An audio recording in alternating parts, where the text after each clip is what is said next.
Hello and welcome everyone, this Adil Rashid और आप देख रहे हैं फटाफट क्लास। मेरे दोस्तों, इस वीडियो में हम जैसे कि मैंने आपको बोला था कि पॉलिटी के रिलेटेड हम 10-10 मिनट की क्लास आपकी लेंगे, जिसमें मैं आपको थोड़ा सा थ्योरी पढ़ाऊंगा। ठीक है, मतलब थ्योरी बेस्ड क्लास ही रहने वाली है। उसमें हम एमसीक्यूज कर रहे हैं। इसमें मुझे लगता है बस 5-6 लेक्चर्स होंगे 10-10 मिनट के। इससे आप देखना कितना फ़ायदा होगा। ठीक है, चलिए देखिए स्टार्ट करते हैं। The constituent assembly was formed, ये पॉइंट वाइज हैं। Constituent assembly was formed on recommendation of cabinet mission plan. याद रखना 1946 में कैबिनेट मिशन प्लान के तहत इंडियन कॉन्स्टिट्यूएंट असेंबली बनी थी, यानी कि जिन्होंने फिर हमारे लिए कॉन्स्टिट्यूशन बनाई। The constituent assembly held it's first meeting on December 9, 1946।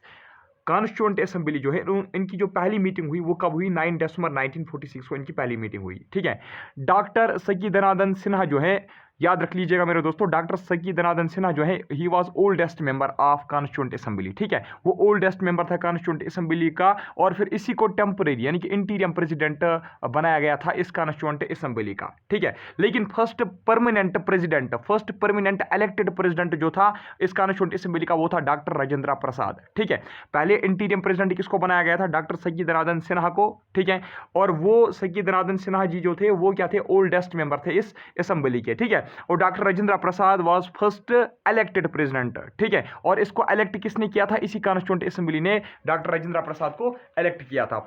फिर क्या होता है? December 13, 1946 को क्या होता है? जवाहरलाल नेहरू जी जो होते हैं वो हिस्टोरिक ऑब्जेक्टिव्स रेजोल्यूशन जो है असेंबली में मूव करता है। ठीक है, फिर क्या होता है? इसी ऑब्जेक्टिव रेजोल्यूशन में फिर मॉडिफिकेशन होती है, और फिर यही ऑब्जेक्टिव रेजोल्यूशन जो है ये हमारे कॉन्स्टिट्यूशन का प्रेम्बल बनता है। याद रख लीजिएगा मेरे दोस्तों, ऑब्जेक्टिव रेजोल्यूशन किसने मूव किया था? आपसे क्वेश्चन पूछा जाएगा, ऑब्जेक्टिव रेजोल्यूशन जो है किसने मूव किया था? It was moved by Jawaharlal Nehru. तो अगर आपसे पूछा जाएगा प्रेम्बल इज बेस्ड अपॉन, ठीक है, preamble is based upon objective resolution. ठीक है, ये किसने ड्राफ्ट किया था? ऑब्जेक्टिव रेजोल्यूशन ड्राफ्ट किसने किया था? ये किसने बनाया था ऑब्जेक्टिव रेजोल्यूशन? ये खुद जवाहरलाल नेहरू जी जो थे उसने बनाया था। ठीक है, और फिर मूव भी उसने किया था। अच्छा, अगर आपसे ये पूछा जाएगा ऑब्जेक्टिव रेजोल्यूशन को अडॉप्ट किसने किया? ऑब्जेक्टिव रेजोल्यूशन को अडॉप्ट किया था कॉन्स्टिट्यूएंट असेंबली ने। ठीक है, अच्छा, कॉन्स्टिट्यूएंट असेंबली जो है ना मेरे दोस्तों, इसने काम किया, इसने सर्व किया एज प्रोविजनल पार्लियामेंट भी। याद रख लीजिएगा, देखिए जब भारत आज़ाद हुआ उस टाइम पे हमारे यहाँ पे कोई पार्लियामेंटरी मेंबर्स मत बने हुए थे। ठीक है, सिर्फ एक असेंबली बनी थी, वो थी कॉन्स्टिट्यूएंट असेंबली। ठीक है, तो कॉन्स्टिट्यूएंट असेंबली जो है ना, कॉन्स्टिट्यूएंट असेंबली में जो मेंबर है वही फिर क्या रहे? प्रोविजनल पार्लियामेंट उन्होंने ही बनाई, यानी कि वही सर्व किए एज प्रोविजनल पार्लियामेंटरी मेंबर्स। ठीक है, कब तक? ठीक है, from January 26, 1950 till formation of new parliament after the first general elections in 1951 to 52। यानी कि कॉन्स्टिट्यूएंट असेंबली जो है वो प्रोविजनल पार्लियामेंट सर्व कर, मतलब एज ए पार्लियामेंट उसने सर्व किया प्रोविजनल पार्लियामेंट। कब से लेकर कब तक? शाबाश, जनवरी 26, 1950 से लेकर 1951-52 तक।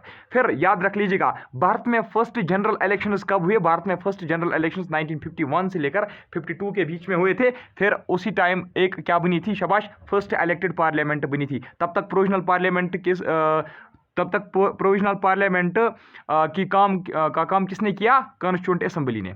एक्चुअली यहाँ नमाज नज़दीक पहुंची इसलिए जल्दी जल्दी कर रहा हूँ। ठीक है, total expenditure incurred on making constitution. हाँ, जो हमारी कॉन्स्टिट्यूशन बनी इस पे टोटल कुल मिला के कितना खर्चा आया? Around 64 lakh rupees. ठीक है, the constitution was adopted on, constitution कब अडॉप्ट हुई? 26 नवंबर 1949 को।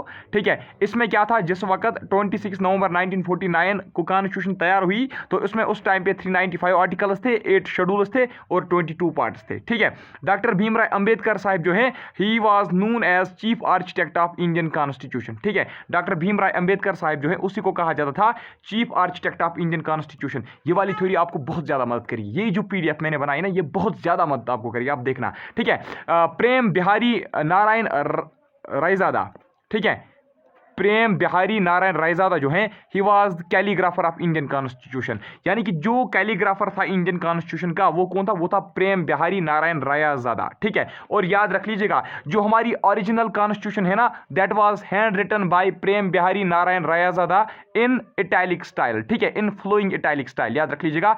तो जो हमारी पहली ओरिजिनल कॉन्स्टिट्यूशन थी ना वो हैंड रिटन ही थी, लेकिन उसका कैलीग्राफर कौन था? उसका लिखने वाला कौन था? वो किसने हाथ से लिखी थी? शाबाश, वो लिखी थी प्रेम बिहारी नारायण रायजादा ने। ठीक है, किस स्टाइल में लिखी थी?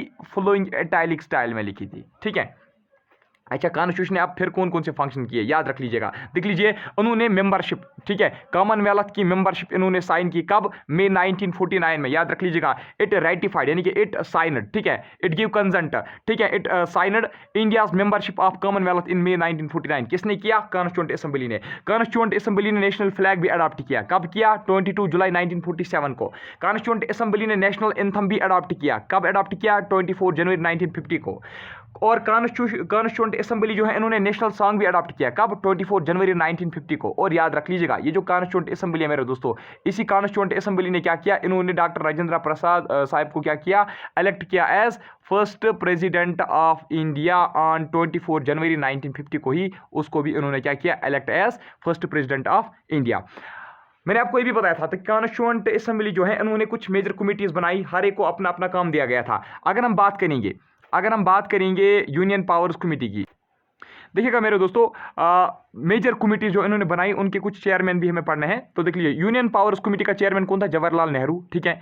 और याद रख लीजिएगा, यूनियन कॉन्स्टिट्यूशन कमेटी का चेयरमैन भी कौन था, Jawaharlal Nehru. Provincial constitution committee का चेयरमैन कौन था, सरदार वल्लभ भाई पटेल, ठीक है। ड्राफ्टिंग कमेटी का कौन था, डॉक्टर भीमराव अम्बेडकर, ये इसमें सबसे ज्यादा इंपॉर्टेंट है, ठीक है।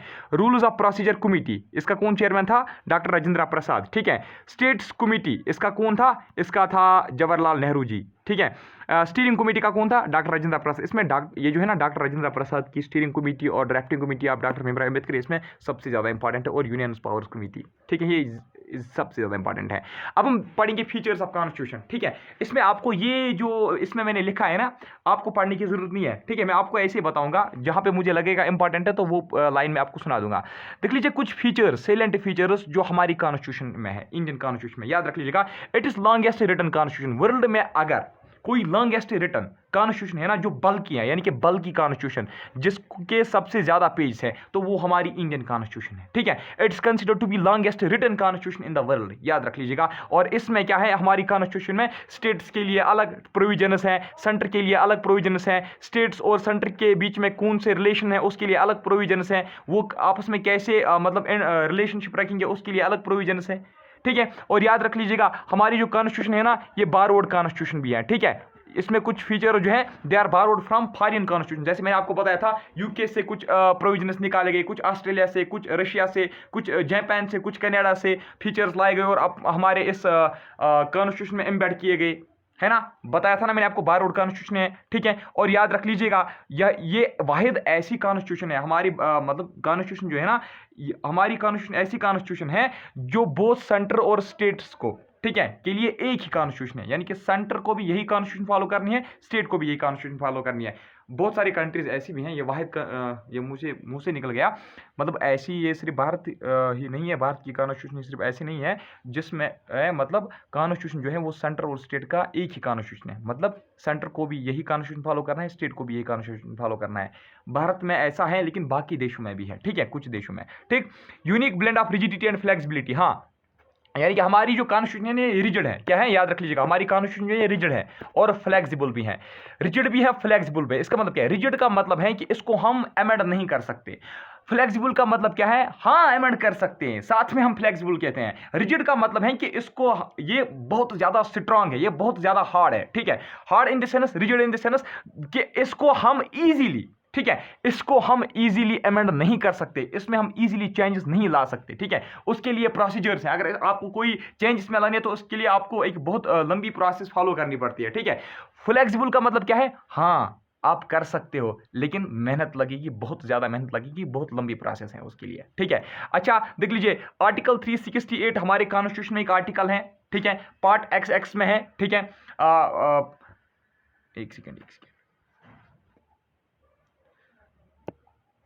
क्या मैं आपको बता रहा था, हमारे कॉन्स्टिट्यूशन में आर्टिकल 368 जो पार्ट 20 में है, ठीक है, इसमें ये लिखा गया है कि मतलब आप कॉन्स्टिट्यूशन का अमेंड कैसे करोगे, ठीक है। प्रोसीजर, ये प्रोसीजर बताता है कि आप कॉन्स्टिट्यूशन को कैसे अमेंड कर सकते हो। और याद रख लीजिएगा, ये आर्टिकल 368 जो पार्ट 20 ऑफ कॉन्स्टिट्यूशन में है, ये पार्लियामेंट को ये पावर देती है। ठीक है, ये पार्लियामेंट को ये पावर देती है कि आप कॉन्स्टिट्यूशन को अमेंड कर सकते हो, लेकिन कैसे करना है प्रोसीजर लिखा गया है इसमें। ठीक है, सुप्रीम कोर्ट ने क्या कहा, देख लीजिए, सुप्रीम कोर्ट ने पिछली बार कहा कि अंडर आर्टिकल 368, ठीक है, आर्टिकल 368 आप अल्टर कर सकते हो कॉन्स्टिट्यूशन को, आप अमेंड कर सकते हो। ठीक है, कॉन्स्टिट्यूशन ने क्या कहा अंडर आर्टिकल, ठीक है, 368, यानी कि सुप्रीम कोर्ट ने कहा कि आर्टिकल 368 का मतलब ये नहीं है कि आप कॉन्स्टिट्यूशन का बेसिक स्ट्रक्चर चेंज कर पाओगे। ठीक है, आर्टिकल 368 का मतलब है हाँ, आप अमेंड कर सकते हो कॉन्स्टिट्यूशन जहां पे आपको जरूरत पड़ेगी, लेकिन आर्टिकल 368 का मतलब ये नहीं है कि आप basic structure of constitution change कर पाओगे। ठीक है, यानी कि you can not change the basic structure of constitution. ये आर्टिकल 368 कहता है। ये किसने एक्सप्लेनेशन दी इसकी? ये हमारे सुप्रीम कोर्ट ने इसकी एक्सप्लेनेशन दी है। ठीक है, हाँ, लेकिन आर्टिकल 368 के अंडर ही हम इसको अमेंड कर सकते हैं।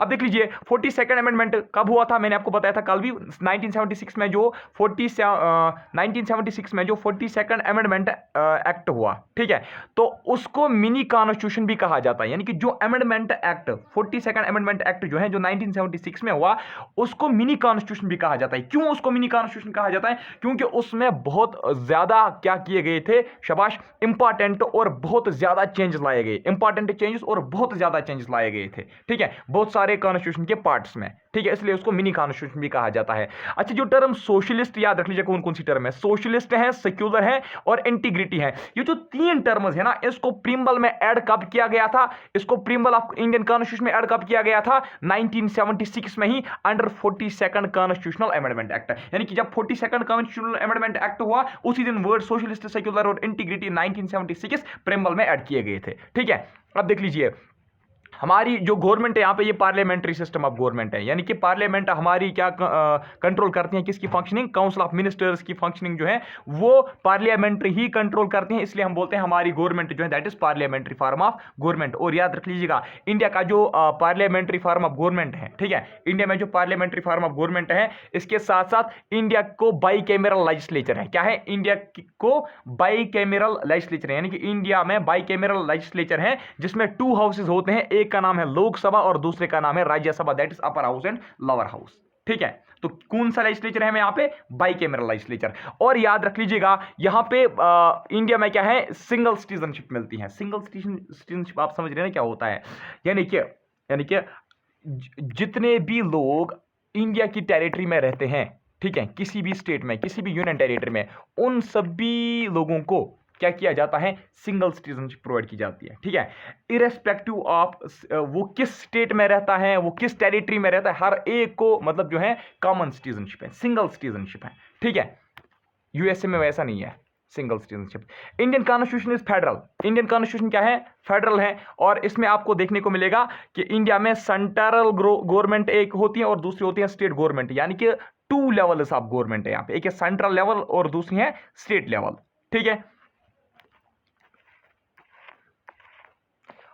और भारत में क्या है? Universal adult franchise. Universal adult franchise का मतलब है, यानी कि it is based on 1 person 1 vote. ठीक है, और याद रख लीजिएगा, यूनिवर्सल एडल्ट फ्रेंचाइज का मतलब क्या होता है कि एक पर्सन को अपने एक वोट कास्ट करने का अधिकार है। ठीक है, अब भारत में कितने मतलब साल के भारत में जो है मतलब मिनिमम एज क्या होनी चाहिए वोट कास्ट करने के लिए? मिनिमम एज क्या होनी चाहिए? याद रख लीजिएगा, मिनिमम एज होनी चाहिए 18 ईयर्स। कितनी होनी चाहिए? 18 ईयर्स ऑफ एज आपको होनी चाहिए, तभी जाके आप वोट कास्ट कर सकते हो। ठीक है, irrespective of caste, religion, gender, race या स्टेटस, आपको एक वोट मिलेगा, एक पर्सन को एक वोट मिलेगा। और याद रख लीजिएगा, क्या आपको पता है पहले से ही 18 ईयर्स ऑफ एज को पहले से ही जो 18 ईयर्स होता था उसको वोट कास्ट करने का अधिकार नहीं दिया जाता था। पहले भारत में 21 ईयर का जो होता था उसी को वोट कास्ट करने का अधिकार दिया जाता था, लेकिन उसके बाद उसको रिड्यूस किया गया टू 18 ईयर्स। लेकिन कब? 1989 में। देख लीजिए क्या होता है, 1989 में 61st कॉन्स्टिट्यूशनल अमेंडमेंट एक्ट हुआ। ठीक है, 1989 में 61st कॉन्स्टिट्यूशनल अमेंडमेंट एक्ट हुआ, जिसमें मतलब जो वोट कास्ट करने की एज है ना वो 21 से रिड्यूस की गई टू 18 ईयर्स। ठीक है, यानी कि 1989 से अब 18 ईयर्स के जो भी होंगे वो वोट कास्ट कर सकते हैं। हमारे कॉन्स्टिट्यूशन में फंडामेंटल ड्यूटीज़ है, हमारे कॉन्स्टिट्यूशन में फंडामेंटल ड्यूटीज़ कब इनकॉर्पोरेट किए गए, शाबाश, these are added under 42nd amendment act in 1976। और ये फंडामेंटल ड्यूटीज़ किसने रिकमेंड किए थे कि आप इसको कॉन्स्टिट्यूशन में डालो, सवारण सिंह कमेटी ने। हम फंडामेंटल ड्यूटीज़ किस पार्ट में आते हैं, पार्ट 4A में आते हैं कॉन्स्टिट्यूशन के, ठीक है, जिसमें आर्टिकल 51A के अंडर हमें फंडामेंटल ड्यूटीज़ देखने को मिलते हैं हमारे कॉन्स्टिट्यूशन में। कितने फंडामेंटल ड्यूटीज़ हैं, 11 फंडामेंटल ड्यूटीज़ हैं। पहले कितने थे, पहले 10 ही थे, है ना। नेक्स्ट, फंडामेंटल राइट्स भी हमारे कॉन्स्टिट्यूशन में है, ठीक है, जो हर एक इंडिविजुअल को मिलते हैं, जो हर एक सिटीजन को मिलते हैं, ठीक है। तो प्रोविजन ऑफ फंडामेंटल राइट्स ये किस पार्ट में मेंशन्ड है, शाबाश, जो फंडामेंटल राइट्स है मेरे दोस्तों ये किस पार्ट में मेंशन्ड है, ये पार्ट 3 ऑफ इंडियन कॉन्स्टिट्यूशन में मेंशन्ड है। आप देख लीजिए, पहले कितने थे, पहले 7 थे, है ना, पहले 7 फंडामेंटल राइट्स थे, लेकिन आज कितने हैं, प्रेजेंटली देयर आर ओनली 6, ठीक है, there are only 6 fundamental rights in India, in our constitution. 7वां कौन था, राइट टू प्रॉपर्टी, ठीक है, आर्टिकल 19 और आर्टिकल 31 में वो लिखा गया था, तो उसको अब रिपील किया गया, ठीक है, वो अब एक लीगल राइट है ना, पढ़ाया था मैंने आपको। पार्ट 3 ऑफ इंडियन कॉन्स्टिट्यूशन में कौन कौन सा फंडामेंटल राइट है, चलिए देखते हैं। राइट टू इक्वालिटी 14 से लेकर 18, यानी कि article 14 to 18 deals with right to equality, ठीक है। Right to freedom, article 19 to 22 deals with right to freedom. Right against exploitation, article 23 to 24 deals with right against exploitation. Right to freedom of religion, article 25 to 28 deals with this right, ठीक है। Cultural and educational right, article 29 and 30 deals with cultural and educational right. Right to constitutional remedies, जिसको heart and soul of Indian constitution कहा, किसने, doctor Bhimrao Ambedkar साहब ने, ठीक है, अल्लाह अकबर। Right to constitutional remedies, article 32, ठीक है। Fundamental rights can also be suspended, हाँ, फंडामेंटल राइट्स को हम सस्पेंड कर सकते हैं, हम नहीं कर सकते, ठीक है। फंडामेंटल राइट्स को गवर्नमेंट सस्पेंड कर सकती है, कब, जब नेशनल इमरजेंसी लगती है। लेकिन नेशनल इमरजेंसी के टाइम पे आपसे पूछा जाएगा, नेशनल इमरजेंसी के टाइम पे, यानी कि इमरजेंसी के टाइम पे, किसी भी इमरजेंसी के टाइम पे आपको कौन से राइट्स जो है छीने नहीं जा सकते। आर्टिकल 20 और 21 जो है, आर्टिकल 20 और 21 जो राइट टू फ्रीडम में आते हैं, ठीक है, उनको छीना नहीं जा सकता है। सुप्रीम कोर्ट जो है as a federal court, highest court of appeal, हाँ, सुप्रीम कोर्ट जो है that is highest court of appeal in India, ठीक है। और ये गारंटी देता है कि हम आपको फंडामेंटल राइट जो है वो हम दिला के ही रहेंगे, अपने सिटीजन्स को ये गारंटी देता है, ठीक है। हमारी इंडिया जो है ये फेडरल है, ये यूनिटरी है, ठीक है। यूनिटरी के यहाँ पे कुछ ही मतलब कैरेक्टरिस्टिक्स हमारे फेडरल, असल में यहाँ पे फेडरल गवर्नमेंट है, क्या है, फेडरल गवर्नमेंट, लेकिन यूनिटरी के भी कुछ यहाँ पे फीचर्स इसमें एडेड हैं, ठीक है। हमारे कॉन्स्टिट्यूशन में DPSP है, that is direct to principles of state policy, याद रख लीजिएगा। Direct to principles of state policy जो है ना मेरे दोस्तों, याद रख लीजिएगा, direct to principles of state policy जो है ये these principles are like directives to government to implement them for establishing social and economic justice in India। हाँ, हमारे कॉन्स्टिट्यूशन में directive principles of state policy क्यों इनकॉर्पोरेट किए गए थे, ताकि ये गवर्नमेंट को, मान लीजिए गवर्नमेंट को ये गाइड कर रही है किस चीज़ में, to establish social and economic justice in India, ठीक है। Social and economic justice India में इस्टेब्लिश करने के लिए DPSP इनकॉर्पोरेट किए गए इसमें, ठीक है। सेक्शन है मेड पार्लियामेंट में सुप्रीम कोर्ट अंडर 1, ये नहीं आएगा। रिव्यू जजमेंट ये भी नहीं आएगा। अदर इंपॉर्टेंट पॉइंट्स देख लीजिए, मुझे लगता है आज इतना ही पढ़ेंगे क्योंकि आसान भी हुई। कितने पेजेस हैं, 7। तो चलिए आज की इस वीडियो में इतना ही, मिलता हूँ आपसे नेक्स्ट टाइम में, तब तक के लिए bye bye, take care, thank you very much.